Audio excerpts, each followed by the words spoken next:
The Mannin Line, daily interaction, debate and exchange of ideas. Broadcast on Manx Radio from midday till 1, Monday to Friday.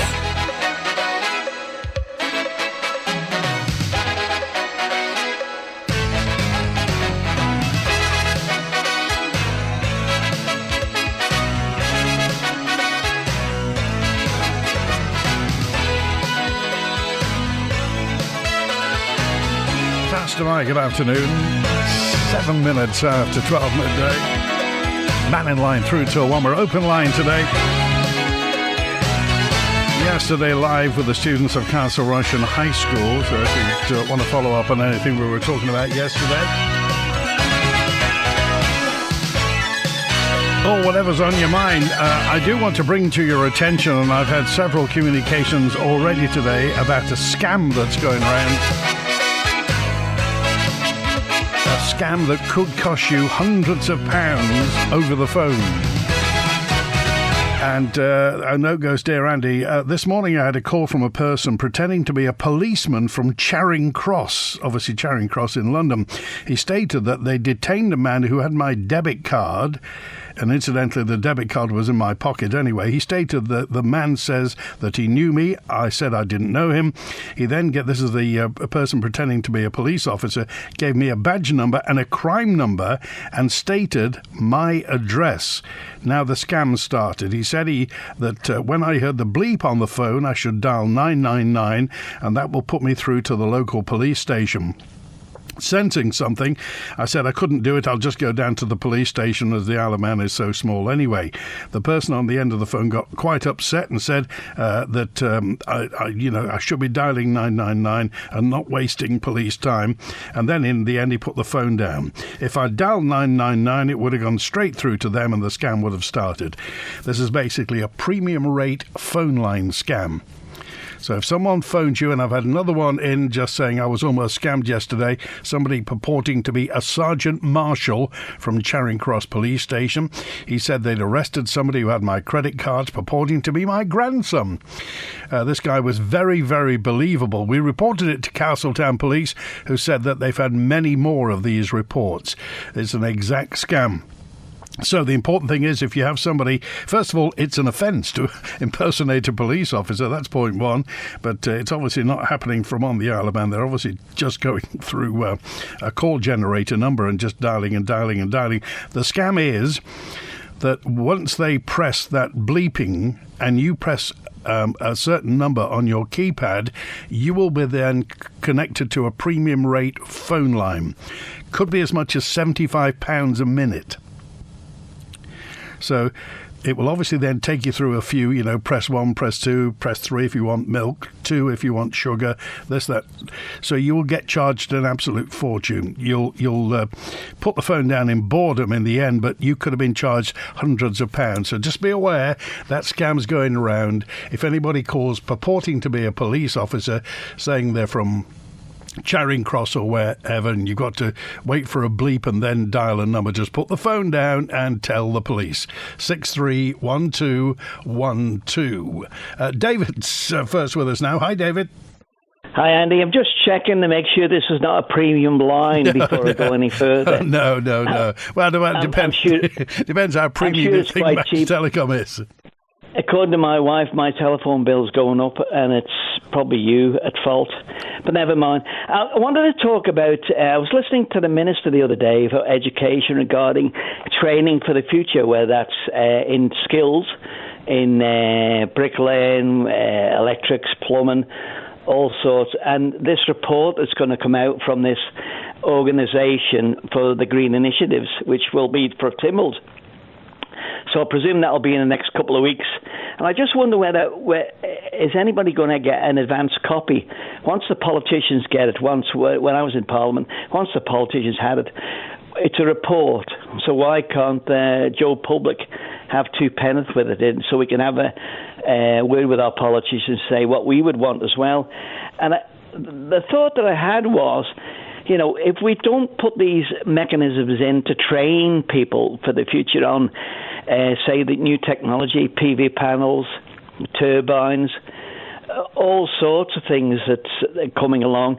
And the other basic needs too, we need to train people. There's an organisation that's gone now, and then I think it's the college that's thinking of doing it, where they had all these courses lined up to move people along. And then you would have thought they'd be leaping on this straight away, because if it's the technology of the future, we can't be importing people in 2 years' time doing it. No, or relying on the internet with one of those DIY, this is how you do it, and blow people up. But I don't see something coming out. What worries me a little bit, we get to July, aren't we? We're not far away now. Get a Tynwald Day. Parliament then goes into summer recess. So we don't get anything coming out until we try and squeeze something out of these other organisations that won't come on your programme to explain, what are they there for, what are they doing, what's the way forward. Do we need to have another link into the UK? Are we going nuclear? What are we going to do? I mean, when I get a chance, there's a company, and I'll mention them, Live Electrical. They put 10 panels in our clubhouse down at Blackberry Lane. Now, that's we're future-proofing something there that will put something back on the network. We're not going to be there all the time, so the reserve is going out into the network, and we'll get, I think, 4 or 5 pence back from the government, but it's something anyway. But you look at the number of schools and public buildings which will be off all summer, especially schools there, where they could have an array of panels on fairly cheaply. And like somebody said recently to you, they can move them around. And we're pumping stuff out onto the network. And even if we make 5, 6, 7 or 10%, it's something. It's a start. Well, you would have thought, as this, seems to be a big priority, it's high up the list, and of course, Manx people are very adept at reskilling. We've had to do it over hundreds and hundreds of years. It's the way that you make money and that you progress. You have to be fleet of foot. With a Tynwald, a parliament that can make legislation very quickly, you would have thought we should be racing forward. Well, there's nothing coming. There's no leadership. There's nobody really out on put their head above the parapet. And I'll just give you one, then I'll drop it. Is planning now. When you look at the planning applications, they're giving the warnings to a genetic warning, and the law's not passed yet. Is that we won't let you have fossil fuel boilers. So what are the people going to do? What are the alternatives? And how much is the government going to help us to do an alternative? If you have to, you change your planning application and they knock you back when the law's not there. I can't understand that at the minute. I would have thought they would have brought the law in first and then done something about it. But I still think maybe a lawyer could look at that and say, is this something right? I know they're the government, but anyway, they're supposed to look after us. Okay, all right, thanks, David. See you, bye. Cheers now. Elizabeth is with us now on Mannin Line. Hi, Elizabeth. Good afternoon.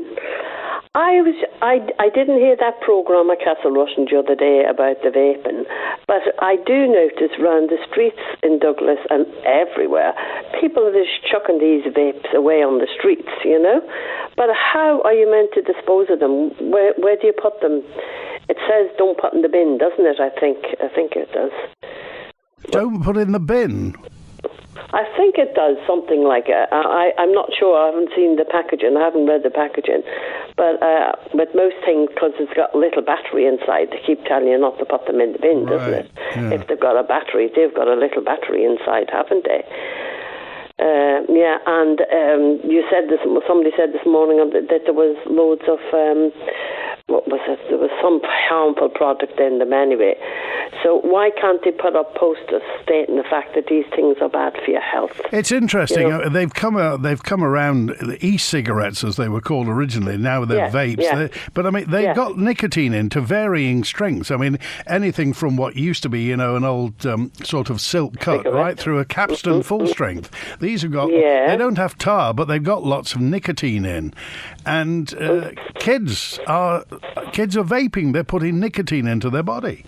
But somebody said, I thought they said there was lead in them, a certain amount of lead in it or something. And there will like be. that. There'll be other things, and the flavours, and nobody quite knows. You would have thought we've spent the past 3-4 years saying that we should protect our lungs, and now we're letting young people fill their lungs with who knows what.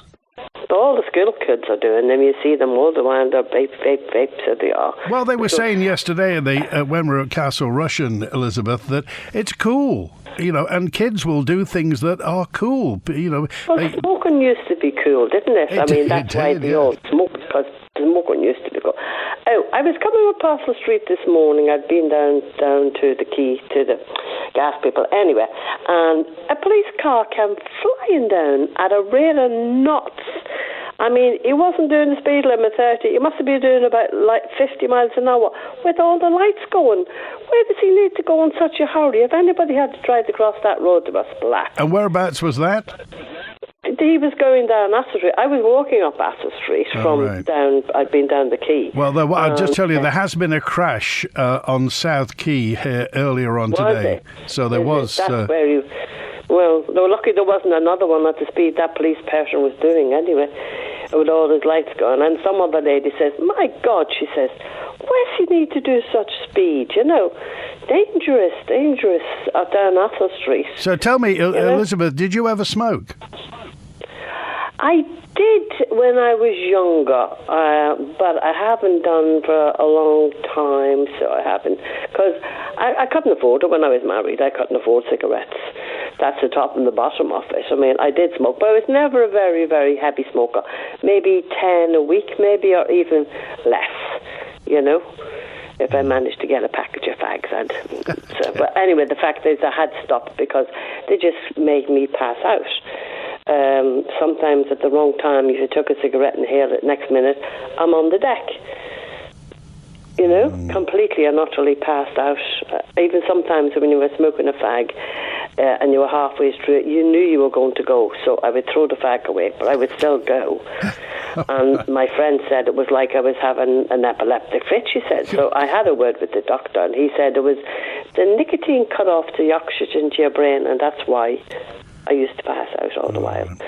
So I just leave them alone. It's not worth it, so it isn't. All right. Thanks for calling, Elizabeth. Good to hear Thank you very much. All right, good to hear from you. Well, if you got any thoughts on vapes, then by all means, just call 66 13 68. Text, email, call, or WhatsApp. Mr. Cowan's on now. Hello.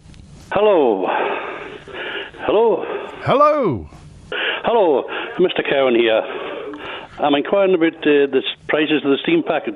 Who comes across, who makes up these prices? I would imagine the steam packet does. But how do they justify these prices? Because ours in the Alaman in April, for me and the wife in the car, was £325. And yet I phoned up to go over in July, and it's more or less doubled. So how do they work that out? Because it's going to the same place from Heysham to Douglas, or Douglas to Liverpool. So how is it's nearly double in price? Well, what was it? Let me see, July. Could that have been around the Southern 100, which is taking place in July? Well, it's before the Southern 100, actually. Oh, is it before the Southern 100? I've managed to get it down in price, but I'm just wondering how they justify these prices. Well, if you can find out how they justify it, can you tell us? Because we don't know. Remember, we get it from the other way around. We have to leave and come back.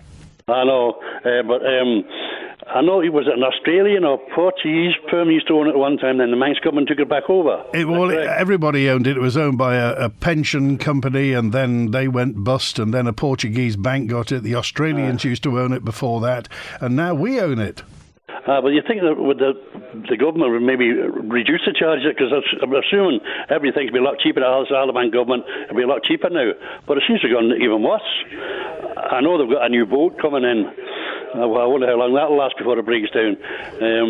But it seems for a couple of months it doubles in price. Yeah, as far as you're concerned, is that a barrier to you coming? Does it put you off? It does, because I come through 3 times a year because I've got grandkids over there. So when my daughter's working, the school holidays and stuff like that, she has to get a childminder, which is maybe £300 or £400 a week, whatever. I know it's extortionate. So we come over and watch the grandkids. So I'm paying £350, whatever, in April, then all of a sudden it's double up in coming over in July, and then I don't know what it's going to be like at Christmas or whatever. And I'm a pensioner, so it's a lot of money. Well, believe you me, if you're coming over at Christmas, make sure you book by the end of September, because otherwise you won't get a ticket. No, I'll get a jet ski. Oh, yeah, I think there's one going, isn't there? Okay. I think it's out of date now, I think. Thanks for calling. Good to hear from you. Thanks for being with us. Okay, thanks very much, young man. All right, 21 minutes past 12. Peter's with us now. Hi, Peter. Oh, hello, Andy. It's Peter Mercos here. I was very interested in your programme yesterday from the high school and to what the pupils said, especially their point about not having sufficient role models, which was interesting, and quite a lot of the other points made. But what I wanted to just come back to is the question on the Tynwald paper next Tuesday about the bishop's place on the legislature. There's an amendment to that. I think the main resolution is that there would no longer be a place for the bishop on the legco. And I think the amendment is that they would remove his vote. Now, since then, there was a very interesting discussion on Perspective this week, which I listened to.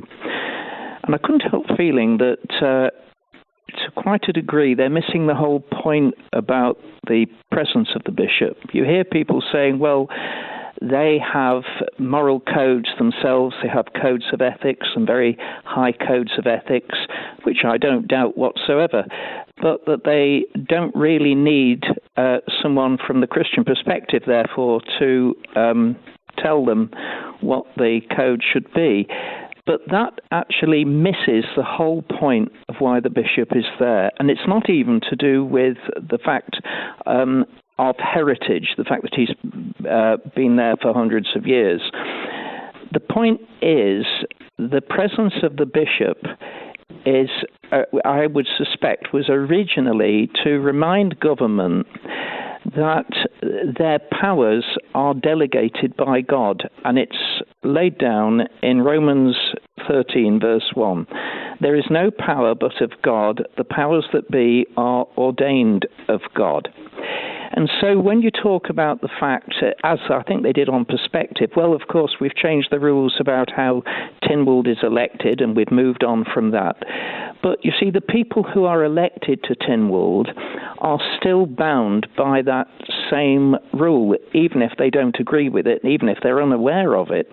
The fact is that the legislature cannot just simply do as it likes, although to some extent it has done that over the past 20 years. And so what I think needs to be understood is that the bishop is there to be a reminder, even if people don't take it up, that their powers are delegated, and therefore there are certain things that they should not be doing, some of the things which they have done. The second thing is, I don't think they've thought through how this is going to start and unravel the Constitution. Because if you take away the bishop, or you take away his vote, which is the first step to taking him away, what will happen is that it'll have a profound effect ultimately on other events, especially the Tynwald Day ceremony. And if your objection is, or if one's objection is to the Christian element, well then, of course, you've got to abandon the Christian service in the Chapel of St. John. And as I pointed out once before, that's going to make a profound change to Tynwald Day, because instead of all the pageantry and the panoply and all the things which so attract the crowds, they would all go. And you'll have something very dumbed down, whereas I pointed out before, you'll get the MHKs and all the people just running up the hill and just going and sitting there. You won't have all the bands playing and all the pageantry, which of course they've got now. And that in turn calls into question, would you get foreign visitors coming, heads of state, kings, or presidents, or so on? Would they come to this dumbed-down ceremony? And the answer is no. Of course they wouldn't.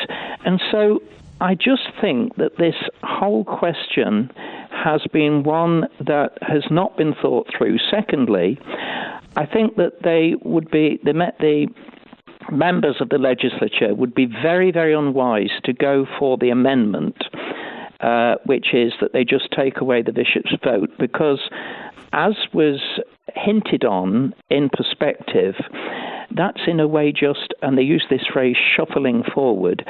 What would happen is that would just be one step instead of two. It would be the first of two steps to abolishing him, and I think the church would quickly spot that. What do you think's behind this, Peter?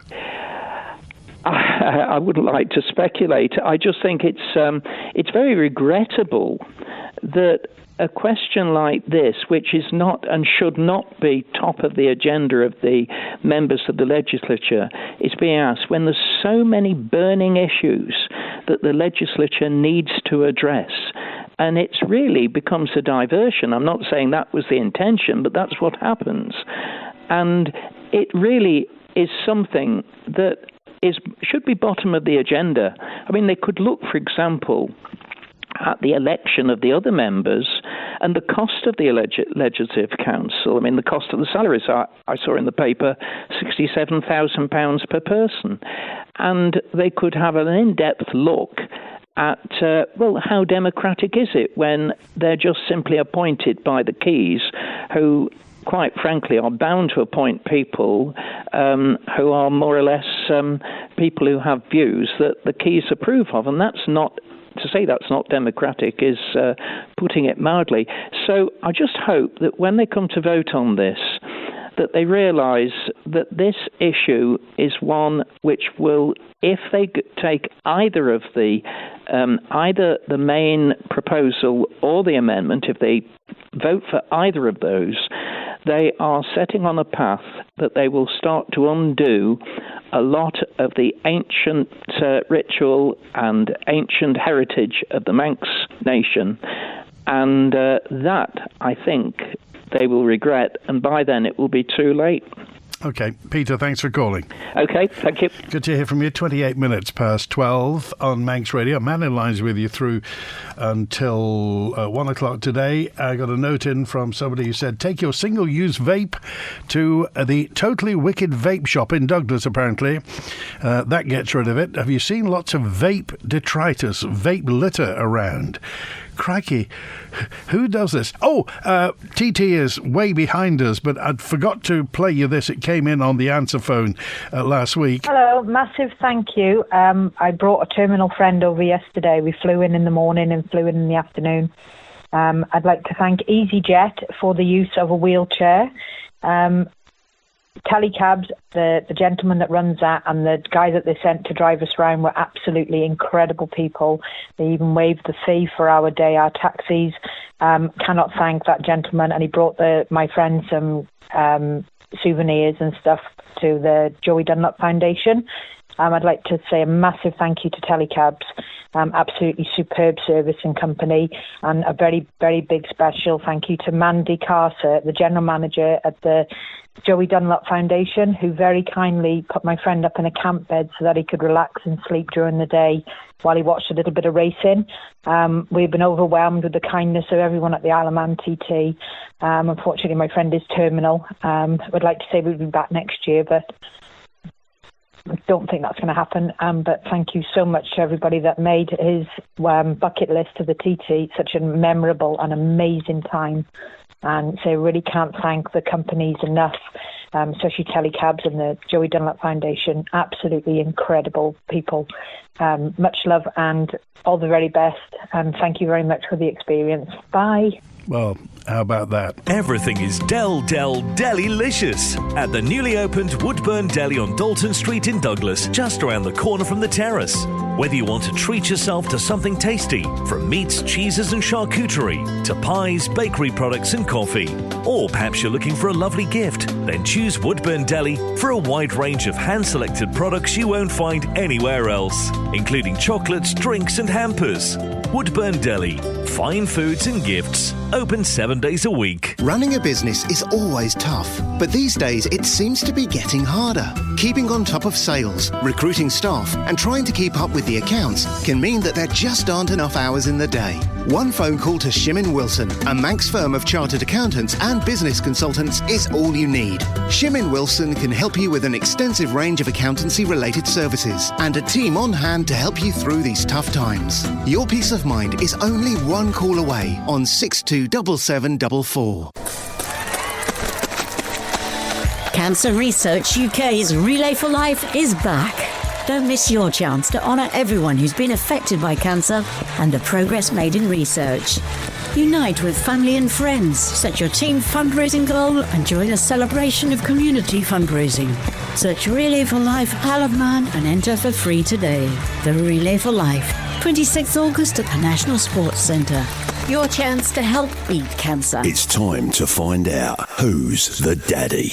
With Tel Skips and your nation station Manx Radio. Daddy cool, daddy cool, daddy. Sunday is Father's Day, and to celebrate you could win your dad a £200 voucher to spend at 1886. Check out the 2 photos on our Facebook page this weekend. If you can guess who the famous fathers are, send your name and the dad's name to 166 177, starting with the word dad. Then on Monday in Manx Radio Breakfast, we'll pick a winner. Daddy cool, daddy cool. And if you need a skip for home or garden, remember, Tells are the daddy. Call 677 137 or search him online. The Mannin Line with Andy Wint. Fast am I, 28 minutes before 1, and Julian's with us. Hi, Julian. Hi, Andy. It's a lovely day, isn't it? Gorgeous. Well, I think the temperature's dropped by a quarter and the relative humidity's dropped by over half. So it's much more pleasant today. And I think it's giving that through to the weekend and then rain. So I'm going to try and enjoy this as much as possible before we have our change in the weather. Before I talk about yesterday's show at Castle Rushen High School, a quick comment on a letter in yesterday's Isle of Man Examiner opinion section, page 14. Is this the one from Henry Kenyuk? No, this is the one from let me just remind myself, C.A. Brown. Climate, make the changes and be happier. Oh, yes, that one. Yeah, which sounds very similar to the World Economic Forum's You'll Own Nothing and Be Happy. The letter by C.A. Brown starts with, and I'll quote, "The World Meteorological Organization warns that the world is likely to breach," I think he meant to spell breach with an A rather than the trousers double E version, but anyway, 1.5 degrees warming. He finally says, "We have little choice but to transition away from crass materialism and overconsumption lifestyles." I've got 2 thoughts that come to mind on that. This letter sounds remarkably similar to Daphne Kane's assertion that behavioural changes are needed in society for the green agenda. And I think behavioural change, I think the old word for that was brainwashing, but anyway. But the other point that comes to mind is, what are the consequences for all the people around the world who rely on an income from production of goods that we buy? I mean, imagine you're in a place in the world where you can't even have the choice of buying a car to get your produce to market, for example. And by the way, the World Meteorological Organization that C.A. Brown mentions in the letter is an arm of the United Nations. And the Secretary General of the World Meteorological Organization is a guy called Jukka-Petteri Talas, who also represents Finland at the Intergovernmental Panel on Climate Change, which released their State of the Global Climate Report at the World Economic Forum's meeting in Davos in 2022. And Mr. Talas is also a member of the China Meteorological Association, interestingly. So what conclusion do you draw? Well, I think when people are sort of making assertions in the newspaper, it's always good to sort of look at the breadcrumbs and just check the veracity of everything that's been going on, and there's no sorts of conflict of interest, perhaps.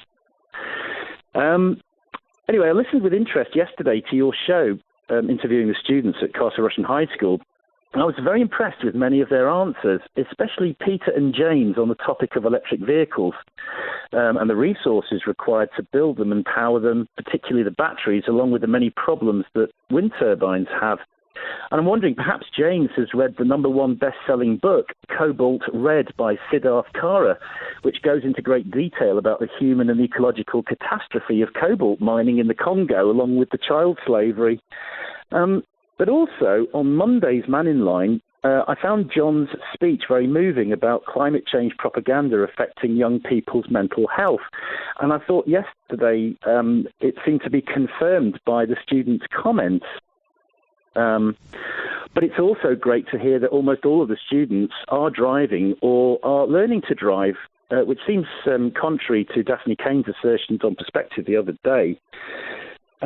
But I wonder if the students have also noticed that the mainstream news about the weather in extreme north or south latitudes is suspiciously quiet at the moment.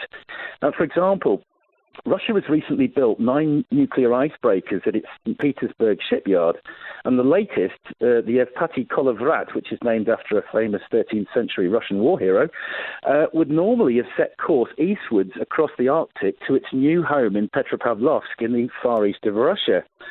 The Evpatий Kolovrat is rated to break through pack ice up to 5 feet thick. But unfortunately, at the moment, the Laptev and the East Siberian Sea currently have 10 to 13 feet thick ice pack, which is unusually thick for the middle of summer.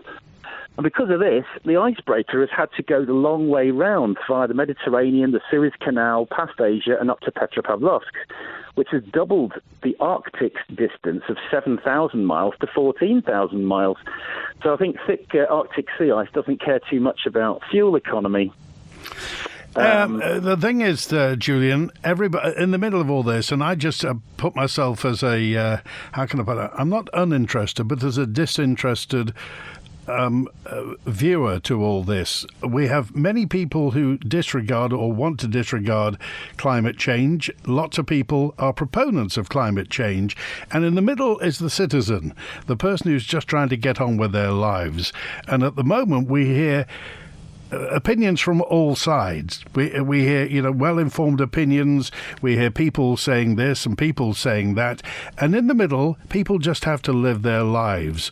So what concerns me, what I'm interested in, is just to see how this is going to affect our lives on a day-to-day basis and really how we're going to cope with it in the future, bearing in mind it's going to cost us money because things always do.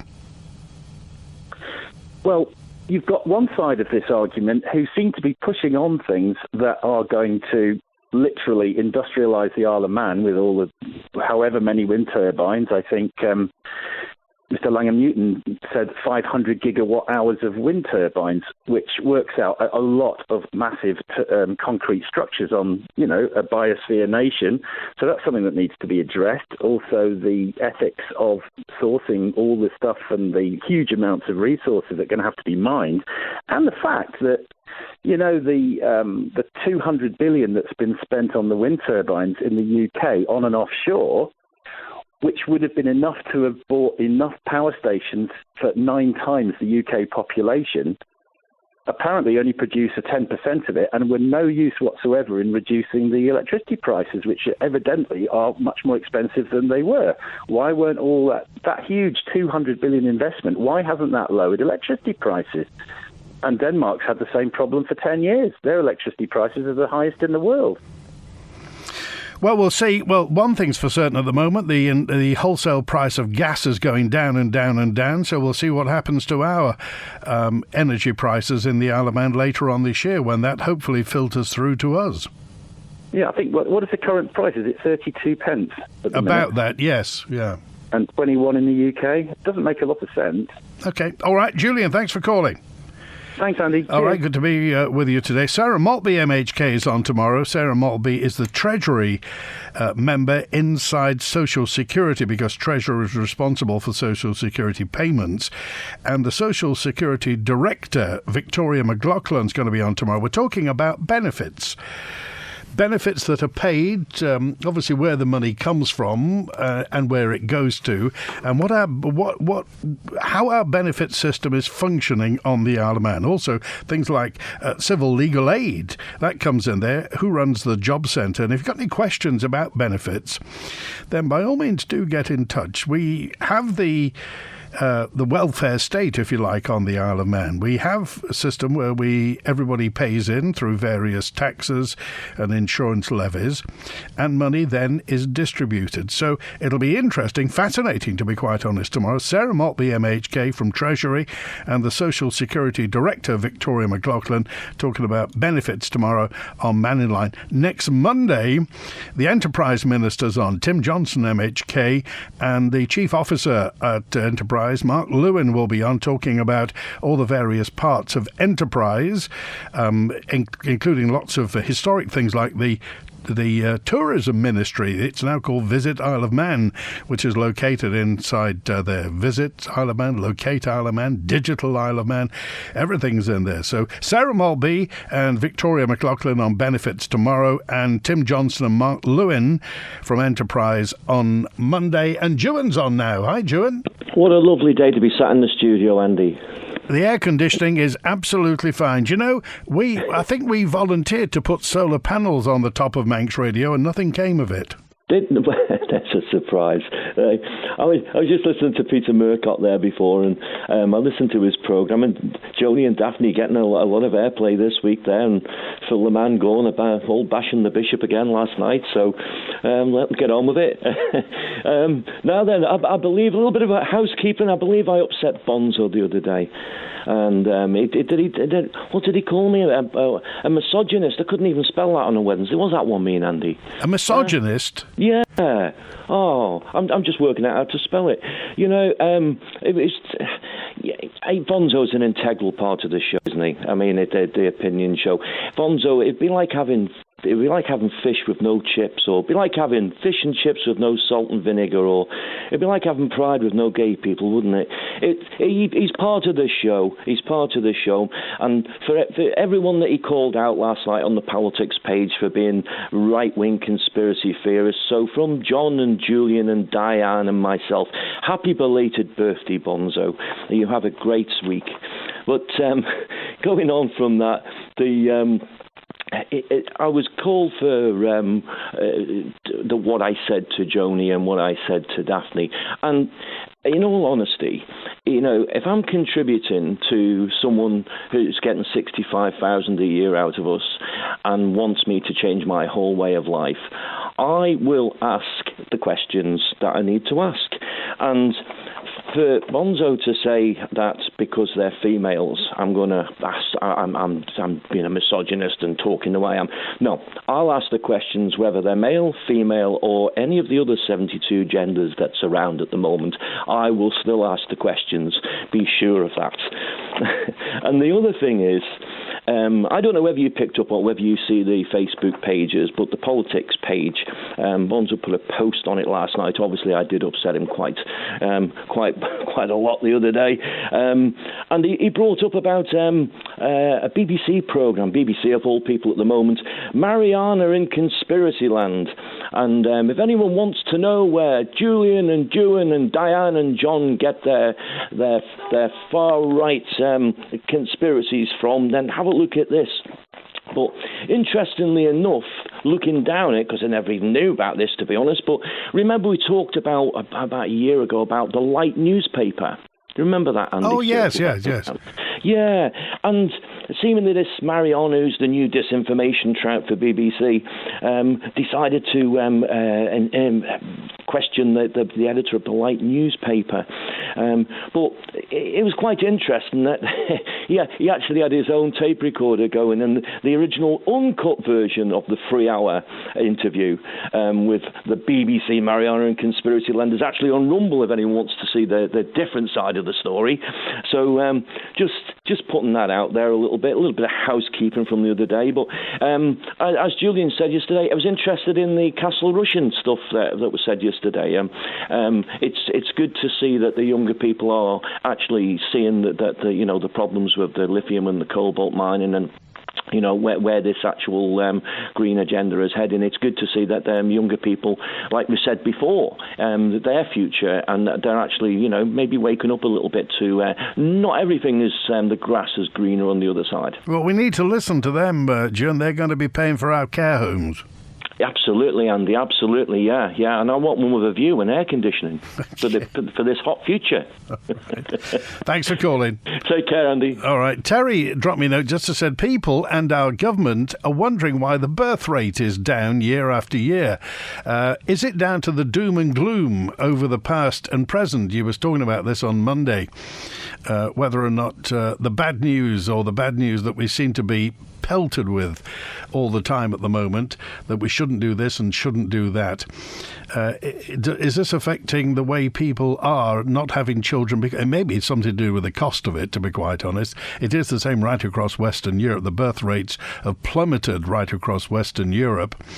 And squaring that with increasing financial growth is something that all the governments are trying to find the answer to.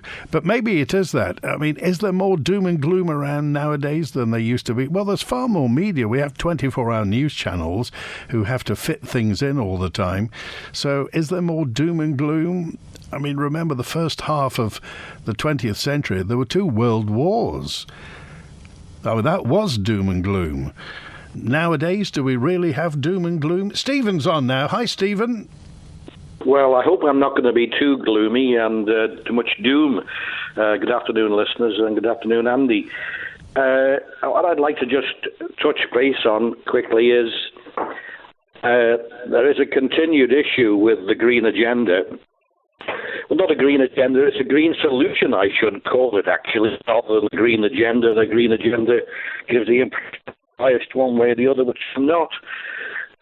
What I wanted to speak about and just share with your listeners in case they didn't notice is that this week you would have thought that we wouldn't need coal-burning power stations, but I've read that a number of the coal-burning power stations that are on standby in the United Kingdom were commissioned and others warmed up, ready to go online, because the solar panels are not coping well with the heat and their efficiency declines. And this, combined with the lack of wind this last week to 3 weeks, has meant that the network didn't have the required energy to service the nation, coinciding with, as you said before, you switched the air conditioning on. So it has been greater. So I'm not saying one way or the other. I don't dismiss global warming. I think that we need to find solutions, but I'm not quite sure that we've got all the solutions at the moment. And I, for one, certainly wouldn't want to see the coal stations decommissioned. I think they've got good carbon capture now in the exhausts, and we've all heard about in the North Sea where they're hoping to put some of the carbon capture into. So, as I say, I would be very careful about giving up our own combined cycle gas turbine as well, because people are saying, oh, it'll be need renewing. That's not what I've been told. That our gas turbine can run for many, many years, decades, as long as we can get the parts for it, and there's a lot of places that make them. So it's a conundrum that we're at the moment. I do not think that we've got all the solutions, and I just hope that we've got the energy that we all require when we plug something in or switch the lights on. Yeah, I agree, Stephen. In the end, the citizen, the voter, the taxpayer, we have to live our lives. Things will be decided for us at a higher level. I just hope everybody knows what they're doing. Well, I think we sometimes put our faith in our leaders and think they've got the solutions. They don't have the solutions every time. They're listening to the advice, and you get so much different advice, but the combined cycle gas turbines and the coal stations do provide the energy at short notice when we need it. And that's what we need. It doesn't solve us if all of a sudden we can't supply we can't supply hospitals and care homes with energy. I do believe they're having power cuts in other places around the world. I'm not sure of the reasons why, but certainly we must have in the Western world, in our Western democracies, we need to have the energy when it's required. And I think that we mustn't get rid of this proven technology until the solutions are there which can cope with all temperature variations in the land. Okay. And that's my concern. All right, Stephen, I appreciate that. Thanks for being with us. All right, good to hear from you. 10 to 1 now. Lily said, is it true what you said about it being illegal for a gas heating system? Well, Lily, the thing is, the Planning and Building Control have issued, basically they've said that heating buildings contributes to greenhouse gas emissions. So, to what they say, begin the journey to address it from the 1st of January 2025. It's going to be illegal to install a fossil fuel heating system into a new building, irrespective of whether building control approval has been granted. 1st of January 2025. They say if we're to reach net zero by 2050, it'll be vital for us, they say, to decarbonise our buildings. New homes and buildings will lead the way in this transition. The Climate Change Plan 2022-2027 contains an action to bring forward the ban on fossil fuel heating systems in new builds from January 2025 to 2024. An action that will support the reduction of emission targets over the next 5 years and beyond. So to transition towards the ban on fossil fuel boilers, it's proposed to refuse building control approval on applications for new buildings containing a fossil fuel heating system on the 1st of August 2023. The only thing worse than the agony of toothache is the agony of waiting days to get it treated. Not anymore. Tracy Bell in Douglas and Castletown offers same-day or next-day emergency appointments from £95, whether you're registered with us or not. Toothache, broken teeth, fractured dentures, 7 days a week, Tracy Bell's dentist can help you. For emergency appointments, call 613323 or 494 327 out of hours, and we'll take the pain away. Ramsey, Douglas, Castletown and Peel, the Ferry Bridge and Laxey Wheel, Point of Ayr to the Sound of Man. Explore the island with Camperman. Whether it's an island staycation, a trip to the UK or a tour of Europe, do it in style with Camperman Luxury Motorhome Hire.